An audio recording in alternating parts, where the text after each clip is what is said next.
हरे कृष्णा कृष्णा कृष्णा हरे हरे, हरे राम राम राम हरे हरे, हरे कृष्णा कृष्णा कृष्णा हरे हरे, हरे राम राम राम हरे हरे। जय श्री राधा मदन मोहन की जय, श्री राधा पार्थसारथी की जय, श्री गौर निताय की जय, श्रील प्रभुपाद की जय, हरिनाम संकीर्तन की जय।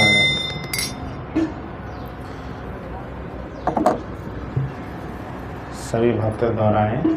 ओम नमो भगवते वासुदेवाय, ओम नमो भगवते वासुदेवाय, ओम नमो भगवते वासुदेवाय।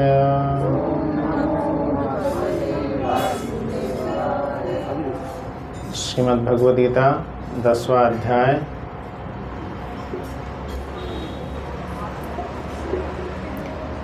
सभी खोल लीजिए भगवद गीता 10वां अध्याय 38वां श्लोक।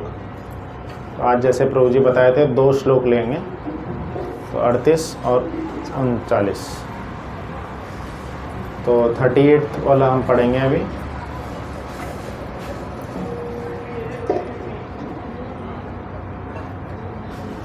सभी दोहराएं। दंडो दमयताम अस्मि, दंडो दम्यताम अस्मि, नीतिर् अस्मि जिगीषिताम्, नीतिर् अस्मि जिगीषिताम्, मौनं च एव गुह्यानाम्, मौनं च एव अस्मि गुह्यानाम्, ज्ञानं ज्ञानवताम् अहम्, ज्ञानं ज्ञानवताम् अहम्। पूरा श्लोक एक बार फिर से बोलेंगे, बहुत सुंदर श्लोक है। दंडो दम्यताम् अस्मि, नीतिर् अस्मि जिगीषिताम्, मौनं चैव अस्मि गुह्यानाम्, ज्ञानं ज्ञानवताम् अहम्। इसका अर्थ है अराजकता को दमन करने वाले समस्त साधनों में से मैं दंड हूँ, और जो विजय की आकांक्षा है उनकी मैं नीति हूँ। रहस्यों में मैं मौन हूँ, बुद्धिमानों में ज्ञान हूँ। 39वां श्लोक भी पढ़ेंगे। यच्चापि सर्वभूतानां बीजं तद अहम अर्जुन, न तद अस्ति विना यत्स्यान् मया भूतं चराचरम्। यही नहीं है हे अर्जुन, मैं समस्त सृष्टि का जनक बीज हूँ। ऐसा चर तथा अचर कोई भी प्राणी नहीं है जो मेरे बिना रह सके। तो सभी यह अर्थ फिर से दोहराएंगे। 38 और 39 दोनों का अर्थ हम पढ़ेंगे। 38वां का अर्थ दोहराइए। अराजकता को दमन करने वाले समस्त साधनों में मैं दंड हूँ, और जो विजय की आकांक्षी है उनकी मैं नीति हूँ। रहस्यों में मैं मौन हूँ और बुद्धिमानों में मैं ज्ञान हूँ। 39वां का अर्थ भी पढ़ेंगे। यही नहीं हे अर्जुन, मैं समस्त सृष्टि का जनक बीज हूँ। ऐसा चर तथा अचर कोई भी प्राणी नहीं है जो मेरे बिना रह सके। ओम अज्ञानतिमिरन्धस्य ज्ञानाञ्जनशलाकया चक्षुरुन्मिलितं येन तस्मै श्रीगुरवे नमः। श्रीचैतन्यमनोभीष्टं स्थापितं येन भूतले स्वयं रूपः कदा मह्यं ददाति स्वपरार्थिकम्। जय श्री कृष्ण चैतन्य प्रभु नित्यानंद श्री अद्वैत गदाधर श्रीवासादि ओम। हरे कृष्णा कृष्णा कृष्णा हरे हरे, हरे राम राम राम हरे हरे। हरे कृष्णा। आप सभी का स्वागत है आज के मंगलवार के इस सेशन में। तो यहाँ पे कृष्ण बहुत ही एक रहस्य की बात बता रहे हैं। अराजकता, जैसे कि यह अध्याय जो चल रहा है 10वां अध्याय है ना, ये 10वां अध्याय का शीर्षक क्या है? श्री भगवान का ऐश्वर्य। तो श्री भगवान स्वयं श्री कृष्ण जो हैं अपने कई सारे ऐश्वर्य गिना रहे हैं। तो पहले भी क्लास में हमने सुने थे इस 10वें अध्याय में भगवान ने 81 ऐश्वर्य गिनाए हैं। 81 ऐश्वर्य। वैसे तो भगवान के अनंत ऐश्वर्य हैं, भगवान के अनंत ऐश्वर्य हैं, अनंत गुण हैं, पर कुछ ऐश्वर्य या कुछ गुण जो हम समझ सकते हैं, देख सकते हैं, आसपास में महसूस कर सकते हैं, उनका नाम यहाँ पे लिखा है ना। और अंत में भगवान बोलेंगे ये सारे ऐश्वर्य क्या है? एक चिंगारी मात्र है। भगवान के अनंत ऐश्वर्य में से ये बस एक छोटा सा है, स्पार्क।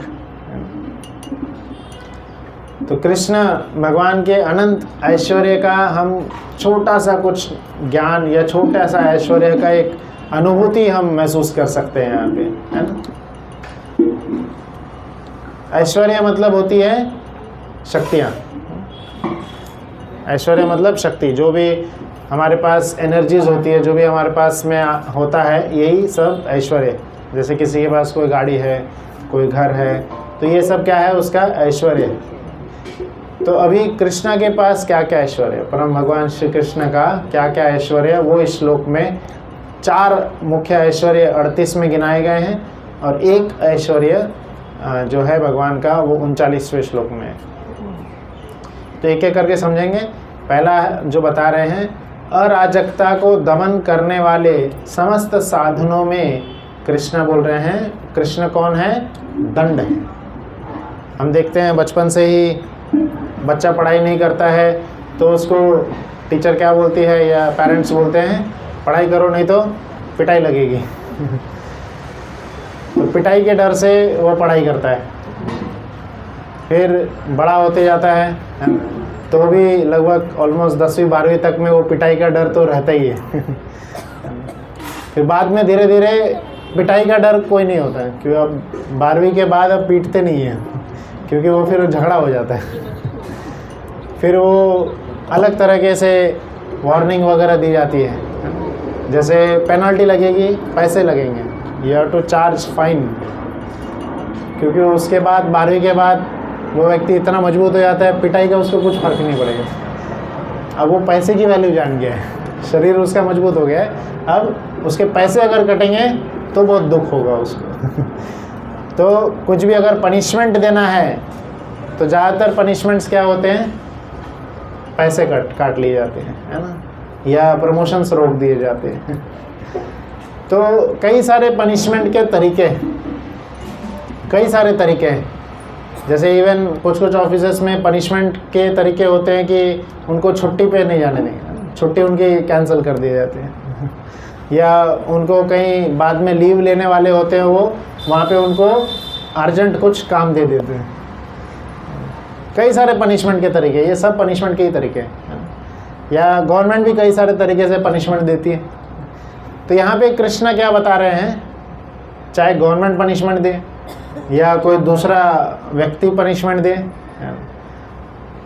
तो ये सारे जितने भी पनिशमेंट के रूप हैं, ये सभी पनिशमेंट के रूप कौन है? कृष्ण के अलग अलग अवतार हैं, अलग अलग फॉर्म है। अराजकता, पनिशमेंट किसी भी व्यक्ति को कब मिलती है? जब वो अराजकता पे उतरता है या नियम के विरुद्ध जाता है।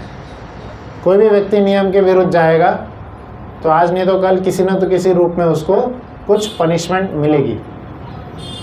तो वही कृष्ण बता रहे हैं, कोई भी पनिशमेंट मिलती है तो वह कृष्णा का ही एक फॉर्म है, रूप। तो हमें पनिशमेंट मिल रही है तो हम तक कृष्णा पहुंच रहे हैं। ऐल गीत करके 11वें स्कंद में भगवान कृष्ण जो है एक ब्राह्मण का गीत सुनाए थे। एक बहुत ही उच्च कोटि के ब्राह्मण थे। उनकी कहानी ऐसी आती है कि वो बहुत अमीर थे, पर बहुत अमीर होने के साथ में वह बहुत कंजूस भी थे। बहुत कंजूस थे, बहुत अमीर थे। इतने कंजूस थे कि वो कुछ भी पैसा ज़्यादा वेस्ट खर्च करते ही नहीं थे। खुद पे भी खर्च नहीं करते थे, खुद पे भी, परिवार पे वेस्ट खर्चा कुछ भी नहीं करते थे, है ना, बहुत ज़्यादा कंजूस। तो आज के ज़माने में इतने कंजूस व्यक्ति जी पाते हैं? उनसे फिर पैसे निकालने के लिए लोग कई सारे तकनीक लगाने लगते हैं। बाहर के लोग तो छोड़िए, घर के लोग ही 1000 तकनीक लगा के पैसे निकालते हैं, है ना। पिताजी अगर पैसे नहीं देते हैं तो बहुत सारे तकनीक लगा के लोग, बच्चे उनके निकाल ही लेते हैं कैसे ना कैसे। तो ऐसे ही उस ब्राह्मण के साथ भी होता है। कृष्ण तो कुछ छल करके उसके साथ में बहुत बड़ा जो भी उसके पास धन था, व्यापार था, सब उसके या तो पुत्रों ने या रिलेटिव्स ने, रिश्तेदारों ने सब छीन लिए। धीरे धीरे करके ऐसा नौबत आ गया, उसको घर से भी निकाल दिए। जहाँ एक बड़ा आलीशान महल में हमेशा राजा की तरह वो रहता था, अब वो पूरा बेघर हो गया है, बाहर निकल गया। अब उसके पास में कुछ ज़्यादा सोर्सेस बचे नहीं हैं। बाकी सारे जो भी कॉन्टैक्ट्स है सब ने उससे संपर्क बंद कर दिए, क्योंकि संपर्क कब तक होता है? जब हाथ में पैसा होता है। जब पता चल जाता है इसके पास कुछ नहीं है, सिर्फ भगवान संपर्क करते हैं और कोई संपर्क नहीं करता, कोई भी नहीं संपर्क करता है ना। यही सब चाहिए। तो धीरे धीरे समाज के सभी लोगों ने जब उसको बेदखल कर दिए, हटा दिए, तब वह जो है, क्योंकि ब्राह्मण परिवार से था तो शास्त्र का भी ज्ञान था, तो धीरे धीरे उसने अपने सिचुएशन को एनालाइज किया और सोचने लगा ऐसा क्यों हो गया। जब सब कुछ एकदम ज़ीरो पे आ गया, वो पूरा फर्श पे आ गया, अर्श से फर्श पे आ गया, तब धीरे धीरे वो सोचना चालू किया ऐसा क्यों हुआ। और उसके बाद जो उसने रियलाइजेशंस लिखे अपने, जो उसके बाद जो प्रार्थनाएं किए भगवान को, ये सब जो फेजेस आते हैं हमारे लाइफ में, ये माया देवी के या कृष्णा के जो एजेंट्स हैं माया देवी, उनके क्या होते हैं? परीक्षाएं होती हैं, परीक्षाएं होती है। जैसे बलि महाराज ने, जब बलि महाराज ने क्या बोले थे? 3 पग जमीन दूंगा, है ना। तो वामन देव 2 पग में ही सब ले लिए थे, तो तीसरा पग कहाँ रखें? बलि महाराज ने पूछे थे। और बलि महाराज जब पूछ रहे थे तो बहुत ज़्यादा क्रोधित भी हो गए थे। वामन देव जब पूछ रहे थे तब क्रोधित हो गए थे और बोले तुम छल कर रहे हो, तुमने बोले थे 3 पग दोगे, सिर्फ 2 पग में मैंने तुम्हारा सब कुछ ले लिया, अब तीसरा पग कहाँ रखो? तो ये ऐसा करके बलि को अपने एक रस्सी से, पाश से बांध दिए थे और पूछ रहे थे जबरदस्ती, जल्दी बताओ कहाँ रखूँ मैं तीसरा पैर? वामन देव पूछ रहे थे। सब कुछ खत्म हो गया था बलि महाराज का। स्वयं सब लोग देख रहे थे। ब्रह्मा जी आकर के भगवान जी को बोल रहे थे, वामन देव को, कि अब छोड़ दो, इसके पास क्या बचा है? जो सब कुछ तो ले लिया आपने। ब्रह्मा जी बोल रहे हैं, पर भगवान वामन देव ब्रह्मा जी को शांत कर रहे हैं। बोले तुम रुको, अभी तो क्लाइमैक्स बाकी है, अभी क्लाइमैक्स वाला सीन है। तो कृष्ण जो है अपने भक्त का हर पल परीक्षा लेते रहते। वो यही जानना चाहते थे इस परिस्थिति में अब मेरा भक्त क्या करेगा। हम सबसे कृष्णा जिस भी परिस्थिति में हमें डालते हैं, हर समय कृष्णा चेक करते हैं कि अब ये क्या करेगा। हर पल हमारे पास एक फ्री विल होता है, हमारे पास ही चॉइस होती है कि हम उस समय में उस परिस्थिति में क्या करें। तो बलि महाराज ने जब सब कुछ, वामन देव स्वयं भगवान ही सब कुछ ले चुके हैं, दिख रहा है सामने खड़े होकर भगवान जी ने सब कुछ ले लिया, कुछ नहीं बचा अब। तो बलि महाराज क्या बोलते हैं कि हमारी प्रॉपर्टी और इंसान, मैं खुद अलग होती है। आपने मेरी सारी प्रॉपर्टी ले ली, मैं तो बाकी हूँ, मैं अपने आप को समर्पित करता हूँ। बस यही पॉइंट जानना था। तो उनका जो रस्सी था वो पाश भी खुल गया, और उसके बाद जो मिला बलि महाराज को पूरा जग जानता है ना। क्या क्या दिए भगवान ने उनको? सुतल एक पूरा लोक दे दिए, जो ऐश्वर्य स्वर्ग लोक में था, शास्त्र में वर्णन है उससे कई गुना ज़्यादा ऐश्वर्य सुतल लोक में। और वो सब बाहर का ऐश्वर्य तो ठीक है, स्वयं वामन देव सुतल लोक के गेट पर, बलि महाराज के गेट पे उनके चौकीदार बन के खड़े हो गए। स्वयं भगवान खड़े हो गए उनकी सेवा में हमेशा के लिए, है ना। तो कुछ लॉस हुआ ही नहीं। क्यों?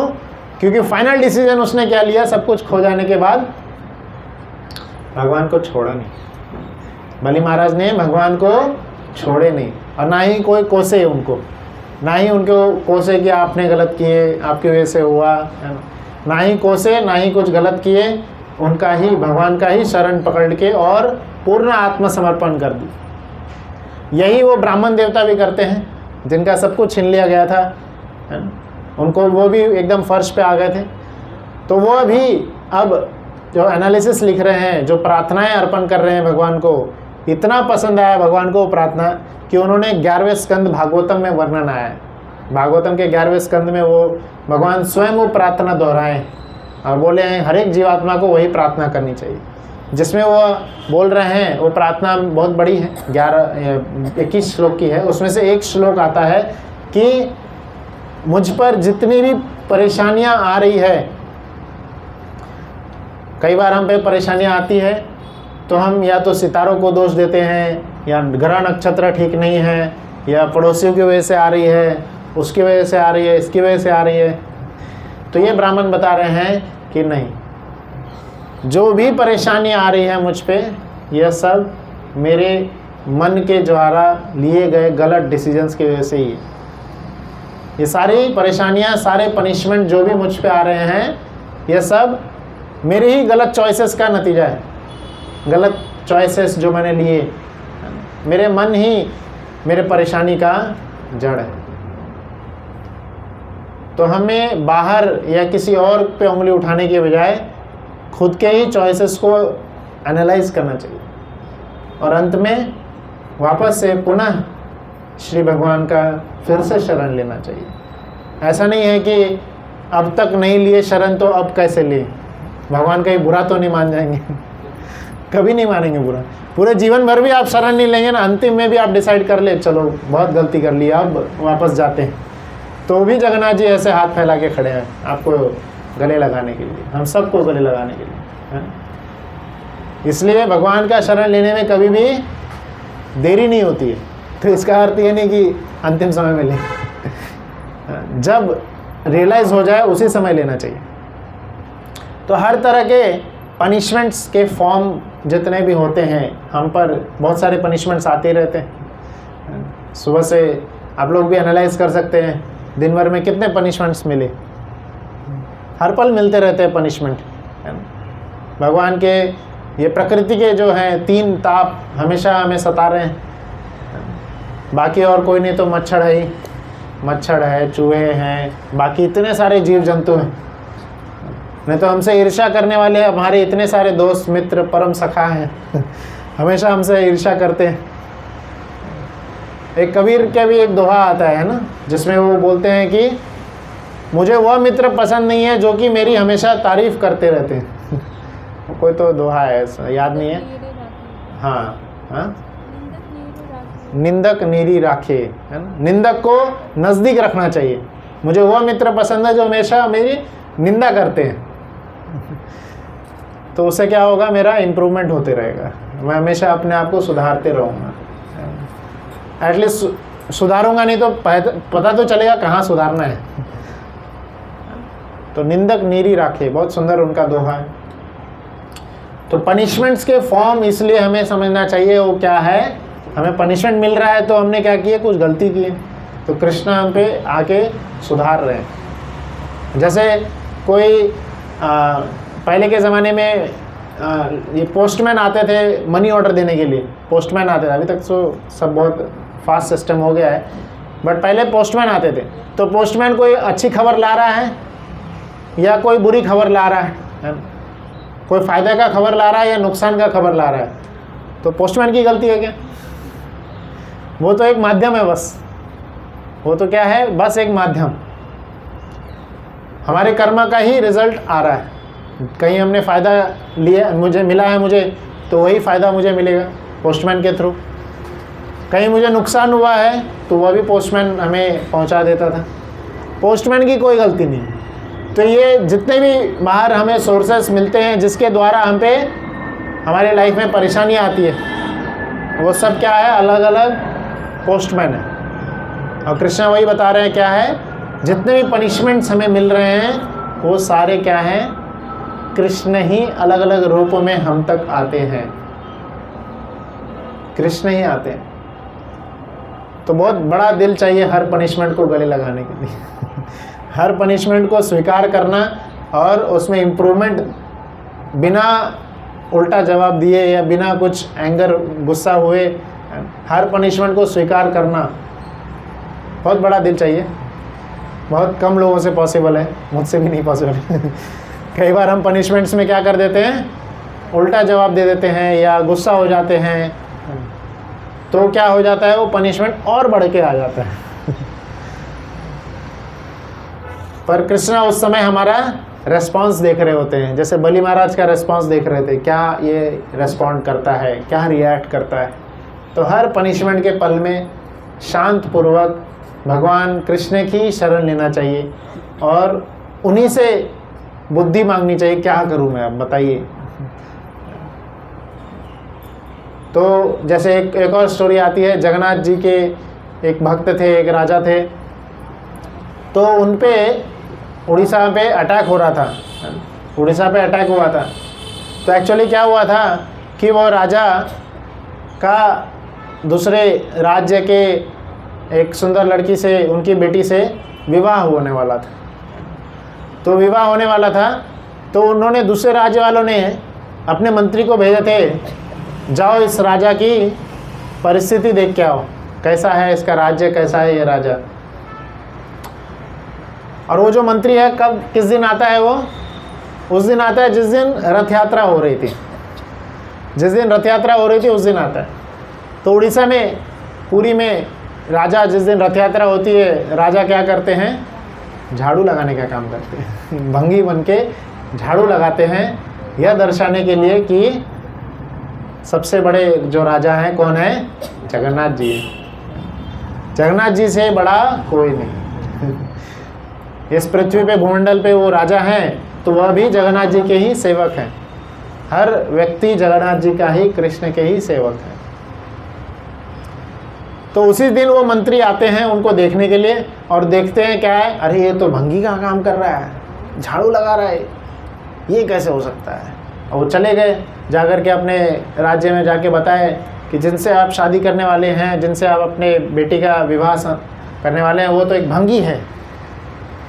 तो फिर वो राज्य बहुत ज़्यादा क्रोधित हो जाते हैं और जगन्नाथपुरी पे वो अटैक करने के लिए अनाउंस करते हैं कि इन्होंने छल करके हमारे बेटी को हत्याना चाह रहे थे, तो अटैक करो इन पे। तो इस तरह से वो अटैक करते हैं और बहुत सारा नुकसान भी हो जाता है, बिना मतलब इन्फॉर्मेशन के ये लोग तैयार नहीं थे। फिर से जब तैयार होकर के ये जाते हैं अटैक करने, तो ये जगन्नाथ जी से जाकर के उसके पहले प्रार्थना किए थे, नहीं प्रार्थना सॉरी नहीं किए थे, प्रार्थना नहीं किए थे, ऐसे ही गुस्सा आ गया, जाके अटैक किए और फिर से हार जाते। फिर आके जगन्नाथ जी के सामने जब हार गए तब आके जगन्नाथ जी के सामने बैठते हैं, बोलते हैं हे जगन्नाथ जी, आपके ही तो सम्मान रखने के लिए जा रहा था, आपका ही तो मैं उस दिन सेवा कर रहा था, तो आप क्यों ऐसे करा दिए, हमें हरा दिए।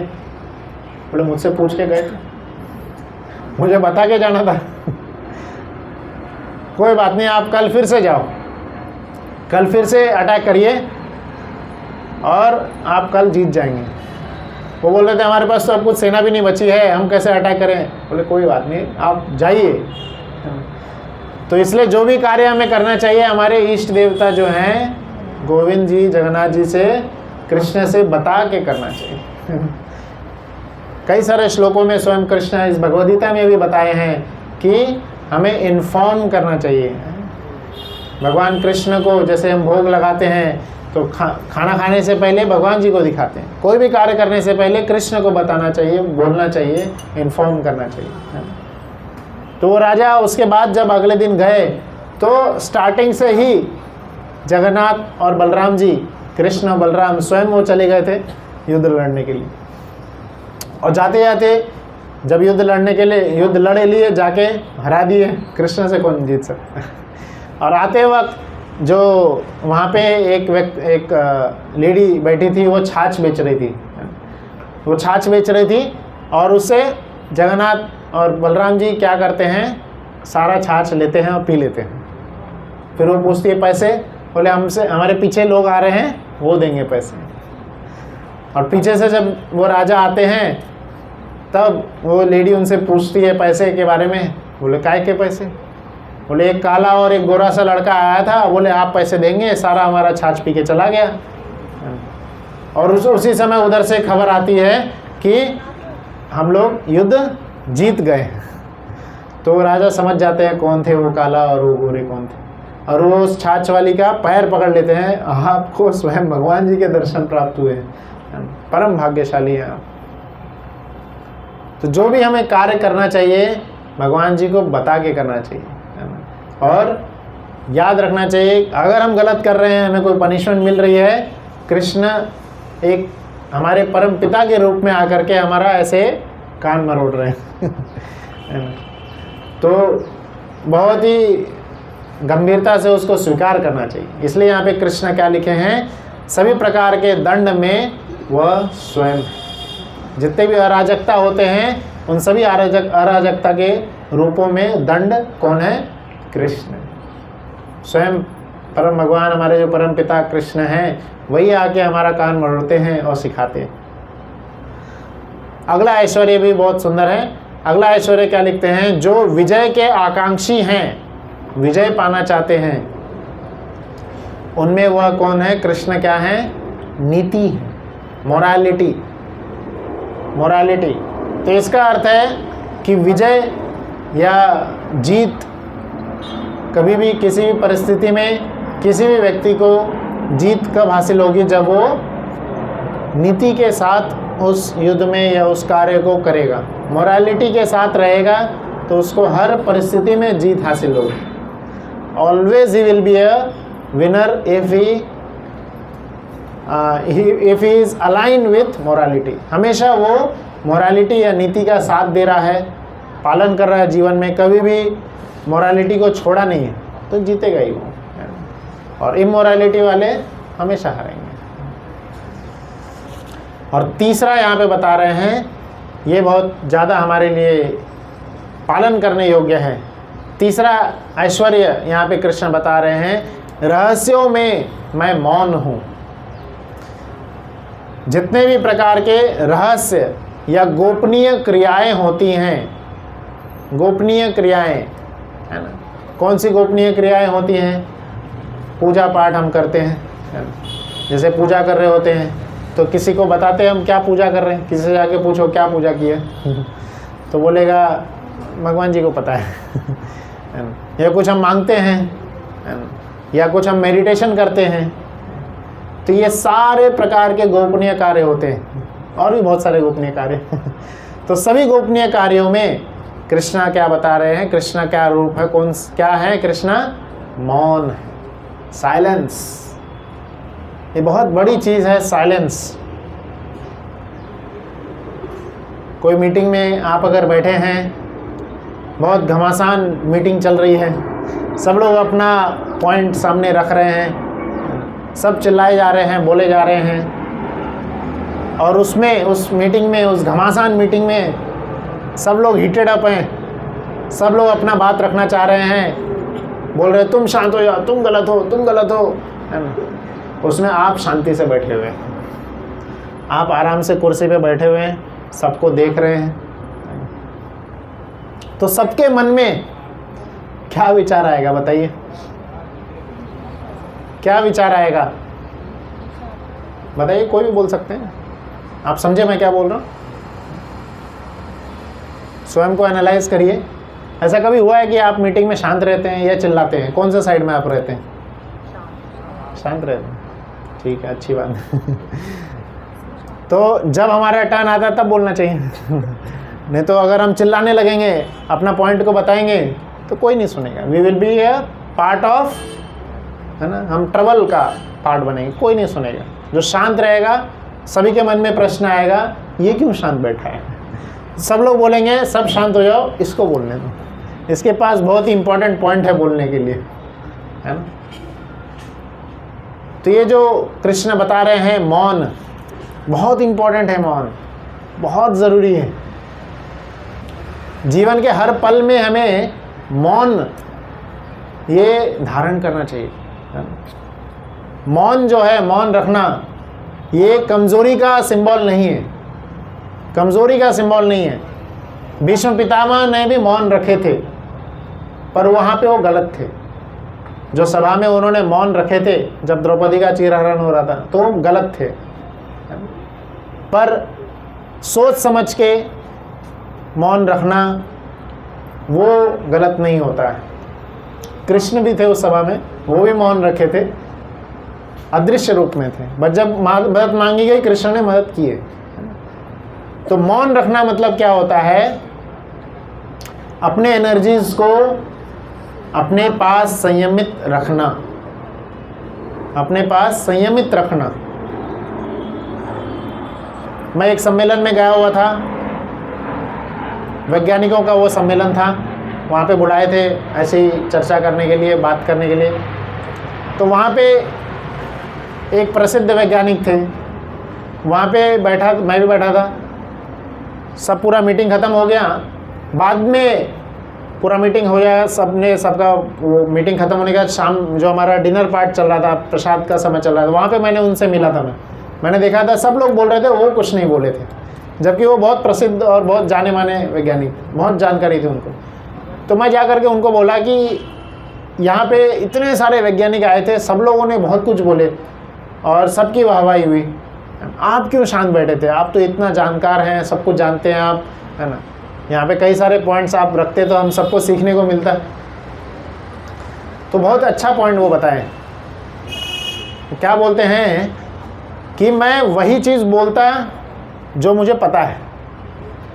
कई बार हम वही चीज़ बोलते हैं जो हमें पता है, वही चीज़ हम बोलते जाते हैं, वही चीज़ हम प्रूव करना चाहते हैं।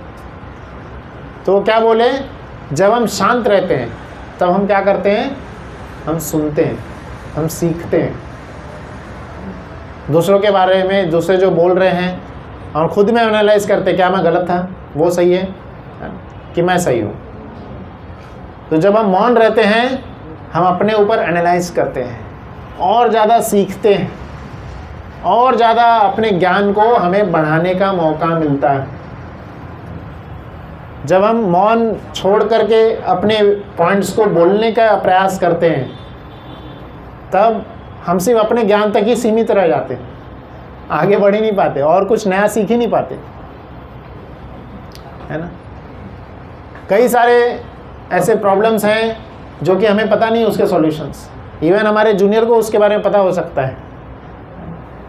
तो कई बार मौन रखना बहुत ही ज़्यादा ज़रूरी होता है। मौन रखना कमज़ोरी का सिंबल नहीं होता है, वो कई बार मजबूती का भी सिंबल होता है। धैर्य रखना, मौन रखना, ये क्या है? मजबूती का सिंबल होता है। जब समुद्र मंथन हो रहा था, समुद्र मंथन होने से पहले स्वयं परम भगवान विष्णु जी ने सभी देवताओं को बोल दिए थे, इस समुद्र मंथन में बहुत सारी चीज़ें निकलेगी, बहुत सारे अच्छे चीज़ें निकलेंगी, बहुत सारी बुरी चीज़ें भी निकलेगी, तुम शांत रहना। है? देवताओं को क्या आदेश दिए थे? बिल्कुल शांत रहना, बिल्कुल चिल्लाना नहीं, मुझे चाहिए मुझे चाहिए, मेरा है मेरा है। जो आपका होगा आपको दे दिया जाएगा, शांत रहना। उस मीटिंग में सभी थे, देवतागण भी थे, दानव भी थे। देवताओं ने बात मानी और वो शांत रहे, उनको सब कुछ मिला। अंत में अमृत जो निकला, उस फाइनल समुद्र मंथन का जो रिजल्ट निकला, वह भी उनको मिला, क्योंकि उन्होंने बात माने, शांत रहे, मौन रहे। एक समय आ गया था कि देवतागण क्या पकड़े थे? वासुकी जो थे, समुद्र मंथन में वासुकी जो यूज़ हो रहा था, सांप, उसका सिर पकड़े थे, और दानवों ने उसका पूंछ पकड़े थे। तो दानव इस बात का लड़ने लगे कि हम बड़े हैं, तुम हमें पूंछ पकड़ने क्यों दे रहे हो? हम इतने महान हैं, इतने शक्तिशाली हैं, हम पूंछ नहीं पकड़ेंगे, हम सिर पकड़ेंगे। भगवान ने बोले थे देवताओं को शांत रहना, जो हो रहा है होने देना। तो फिर क्या हुआ? देवता बोले ठीक है, आओ पकड़ लो। देवतागण इधर आ गए, दानवगण देवतागण अब पूंछ पकड़ लिए, दानव सिर पकड़ लिए। तो जब समुद्र मंथन हो रहा था, वासुकी जो सांप था उसको घर्षण हो रहा था, बहुत कष्ट हो रहा था। तो उस कष्ट के लिए वो क्या कर रहा था? उसके मुख से बहुत ज़्यादा विष निकल रहा था, गर्माहट, आग, अग्नि निकल रही थी। तो उससे क्या हो रहा था? सारे दानवों को जलन हो रही थी पूरे वो काले पड़ते जा रहे थे। तो उन्होंने क्या किए? मौन नहीं रहे, उनको चाहिए, वो चाहिए मुझे, वो चाहिए, वो चाहिए। जो भी भगवान हमारे झोली में देते ना, उसमें ही संतुष्ट रहना चाहिए। एक्स्ट्रा के लिए लड़ेंगे तो खुद ही परेशान होंगे। तो मौन रखना ये बहुत ज़्यादा बड़ा तपस्या का चीज़ है। इसलिए कृष्ण क्या बोल रहे हैं? सारे गोपनीय चीज़ों में मौन रखना चाहिए। जब हम मौन रहेंगे तब अंदर से जो भगवान की आवाज़ आ रही है उसको सुन पाएंगे और उस पर अमल कर पाएंगे। बहुत बड़ा ये हमारे लिए सीख। और आखिरी जो बता रहे हैं, सारे बुद्धिमानों में कृष्ण है ज्ञान के स्वरूप। और हमारे लिए सबसे बड़ा जो श्लोक है हमेशा याद रखने के लिए, 39वां श्लोक, 39 श्लोक, इसमें कृष्ण बता रहे हैं, हे अर्जुन, मैं समस्त सृष्टि का जनक बीज हूँ। ऐसा चर तथा अचर कोई भी प्राणी नहीं है जो मेरे बिना रह सके। जब मैं छोटा था, स्कूल में जाते थे हम, तो वहाँ पे प्लेज होता था। प्लेज क्या पढ़ते थे? All Indians are my brothers and sisters. All Indians. तो उसमें कोई डिस्क्रिमिनेशन नहीं होता था, सभी को हम अपना भाई बहन मानते थे। जब धीरे धीरे बड़े हुए तब धीरे धीरे इतने सारे डिस्क्रिमिनेशन पता चलते गए, है ना। कास्ट के बेसिस पे डिस्क्रिमिनेशन और जगह के बेसिस पे डिस्क्रिमिनेशन। छोटे बच्चे देखते हैं आप, सारे लाइन से खड़े रहते हैं, हिंदू, मुस्लिम, सिख, क्रिश्चियन, सारे खड़े रहते हैं, सब बोलते हैं ऑल इंडियन सन हम। बड़े होने के बाद सब एक दूसरे से मुंह फेर लेते हैं, है ना। इतना डिस्क्रिमिनेशन मन में आ जाता है, इतना एक दूसरे से वैर आ जाता है, एक दूसरे से हम नहीं मिलना चाहते हैं। पर कृष्ण क्या बोल रहे हैं? चाहे चर हो या अचर हो, सबके सोर्स, सबके बीज कृष्ण ही है। तो इस हिसाब से तो सही है ना। हम सब क्या हैं? जब परम पिता एक होंगे, पिता एक होंगे, तभी तो सब भाई बंधु होंगे ना। हमेशा हमें यह ध्यान रखना चाहिए, कोई भी व्यक्ति हमारे सामने खड़ा हो, कृष्ण इवन चर को भी बोल रहे हैं, नॉन लिविंग थिंग्स, चाहे लिविंग थिंग्स हो, नॉन लिविंग थिंग्स हो, एवरी ह्यूमन बींग्स। कुछ लोग क्या बोलते हैं? हम बहुत अच्छे हैं, हम किसी इंसान को मारते नहीं हैं। जैसे अभी डॉग लवर्स का चल रहा था, तो उसमें वो नॉन वेज खाने वाले भी लोग आकर के बोल रहे थे, हम, है ना, कुत्तों की रक्षा करेंगे, कुत्तों की रक्षा करेंगे और मच्छी या क्या हैन को मार के खाएंगे, है ना। तो ये बहुत ज़्यादा गलत है। ऑल इंडियंस में सब आ जाते हैं, सब आ जाते हैं, चर अचर, नॉन लिविंग, लिविंग, सब, सभी जीव जंतु क्या हैं? कृष्ण के अंश हैं। भगवद गीता में एक और श्लोक में कृष्ण बोले, ममे वांश जीव लोके जीव भूत सनातन। सभी अंश हैं कृष्ण के, तो हम सबके परमपिता हैं वो। हमेशा ध्यान रखना है, कोई बड़ा कोई छोटा, कोई अलग नहीं है, कोई दूसरे ऐसा नहीं है। तो इसलिए हमेशा सबसे प्रेम और यह भाव रखना चाहिए कि यह भी कृष्ण के अंश हैं, यह इस शरीर में है, यह भी अपने कर्मों का रिजल्ट बोल रहे हैं, हम भी अपने कर्मों का रिजल्ट बोल रहे हैं। तो शांति से मौन रहते हुए भगवान जो हमारे झोली में दे रहे हैं स्वीकार करते हुए उनका गुणगान गाना चाहिए। हरे कृष्णा कृष्णा कृष्णा हरे हरे, हरे राम राम राम हरे हरे। श्रील प्रभुपाद की जय, श्री दामोदर भगवान की जय। अभी आप सबके सामने यह शीट आई होगी दामोदर अष्टकम की, जिसके पास नहीं है वो बगल से ले ले और हम यह